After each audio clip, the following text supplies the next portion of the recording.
And so this next model has FireWire, has iMovie, has a 400 megahertz processor, 64 megabytes of RAM, 10 gigabytes of storage, slot load CD-ROM drive, FireWire, iMovie, and it's airport ready. So you can plug in an Apple Airport wireless networking card and get 11 megabit per second wireless networking a half a football field away.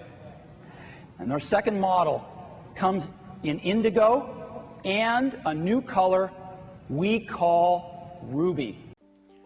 To celebrate the 2-year anniversary of the iMac, Apple released 2 new colors at Macworld 2000. The 2 colors were Indigo and Ruby.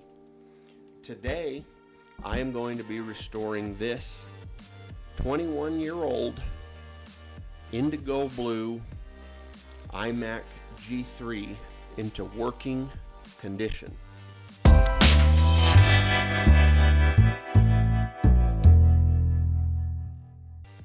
This particular one will power on, however it does not boot. So I'm thinking there is a chance that it has a bad hard drive. Also, the slot loading CD drive here is not functioning properly. It will take a CD, it won't read it, and it won't eject it. So I want to see if I can fix it. If not, we'll repair it. It does power on, and it does show the folder with the question mark. So that's good. The monitor looks great. The display looks great. So I think this is salvageable. It also, as you can see here, has some cracks on the internal plastic. So I'm hoping I can find a parts one of these eventually that I can replace that plastic with, so that I have a clean, really good looking, nice example of this iMac G3. Now we're going to start off by gently folding it over.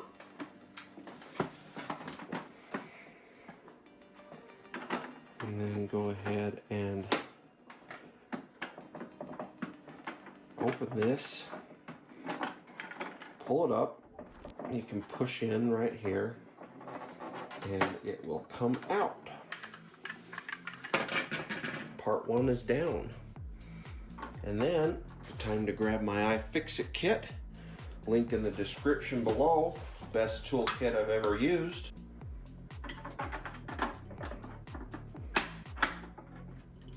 That gives us access to the VGA port for a second monitor. It's amazing that this used Phillips screwdrivers. Hardly ever see that on Mac products. Oh, by the way, this gives you access to the RAM. It's probably the easiest part of upgrading this machine. You don't have to fully disassemble it to do it. Now it looks like we have 2 Phillips screws up here.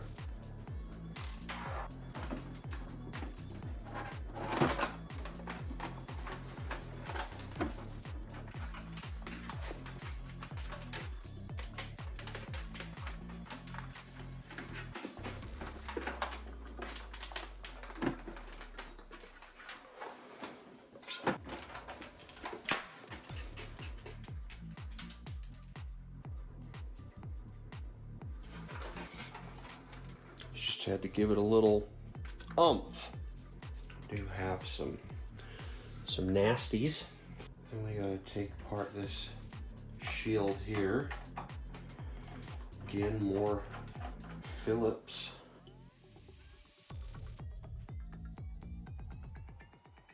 That's cool, because had you have wanted to back in the day, you could have just swapped the color, because it looks like this blue, the indigo color just pops right off pretty easily. Could have swapped it out with any of the other colors.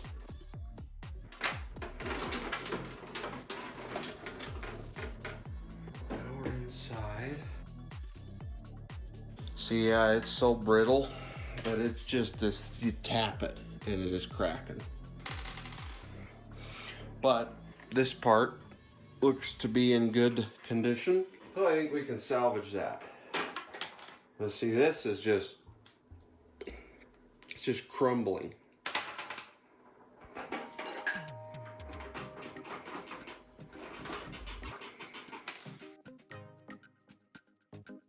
Well, after really working at that, that's probably not the best way to take it apart, but the shield is good. And a little bit more cleaning, because that brown crap, just pieces. Nasty, nasty. See, it's just so, it's so brittle. It's just breaking. Now we have access to the drive here. Looks like it's held down by 2 screws. I pulled the hard drive out and I tested it on another computer using an IDE to USB cable.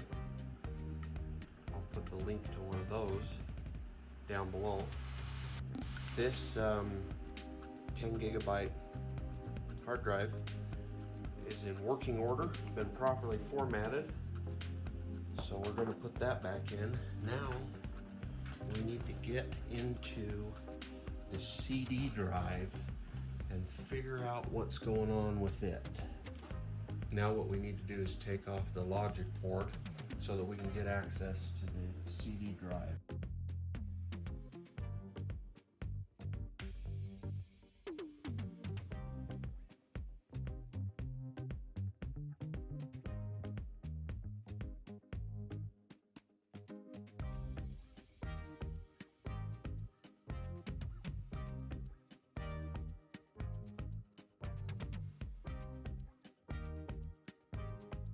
There we go, now we're loose.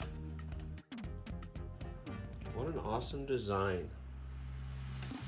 Now I can gain access to the CD drive.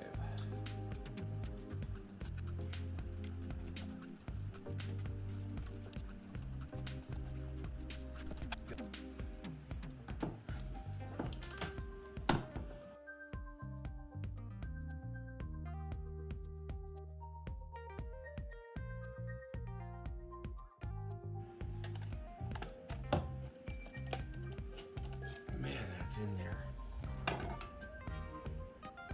So the problem is I have a disc inside the CD player. It wouldn't eject and it really wouldn't feed. So we're disassembling it in order to do some repairs on it, see if we can't get it working. In order to take this top cover off, you just got to remove these 3 screws. Once you get these 3 screws off, this little top should come right off.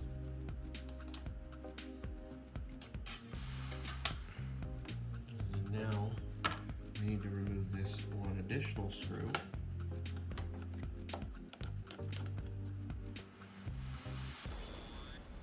It should allow me to take this out, sliding it forward gently. Then you should be able to pull it out. There is a little cable right there that is attached. Now I have access to the CD. Curious as to what its problem is.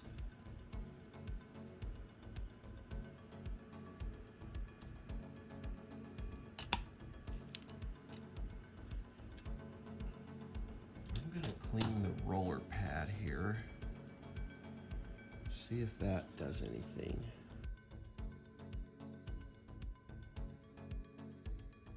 I'll take some compressed air, pull that thing out a little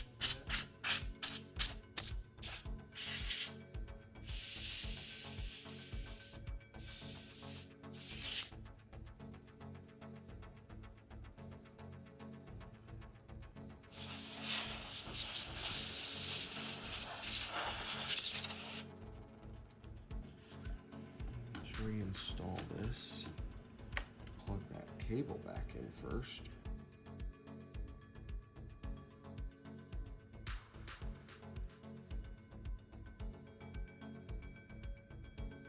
I chose to skip through a lot of the reassembly of the computer because obviously it's the reverse of taking it apart, and I didn't want to make this video any longer than it needed to be.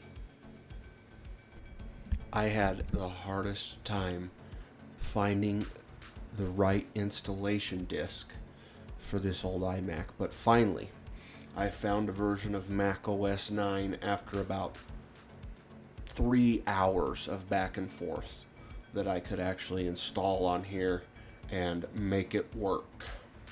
Now that we're finally inside Mac OS 9, I was able to get it downloaded, we can see all of the cool, awesome stuff.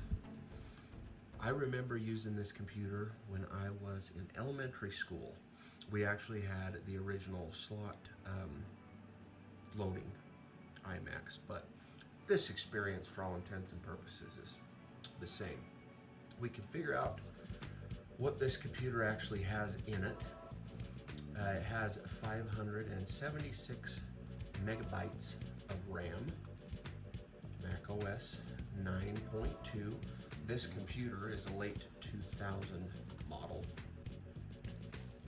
First game I'm going to try on this, Nanosaur. I used to play this in the computer lab all the time when I was a kid at elementary school.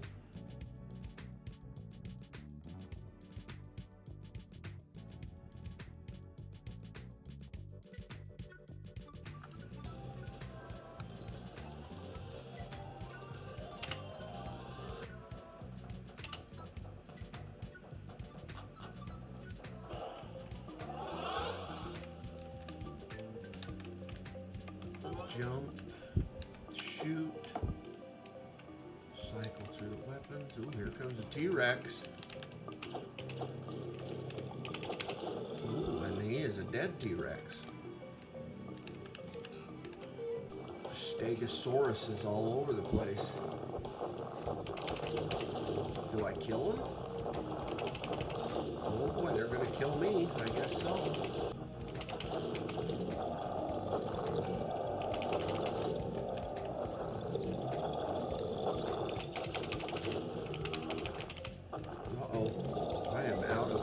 Juice. Well, for now, that's going to sum up my video on the iMac G3. In the future, there's going to be a part 2. We need to replace the CD drive. And then I was thinking about putting an SSD inside it, maybe kind of messing around with it. I also need to fix the inside bezel that's all cracked. I just need to find a place to get that. But I have so many memories of this machine. It's where I learned my passion for computers. I used to spend countless hours in the elementary school technology lab, computer lab, playing around with these, messing around with them, and it has been a blast to go back and relive some of my memories with this machine.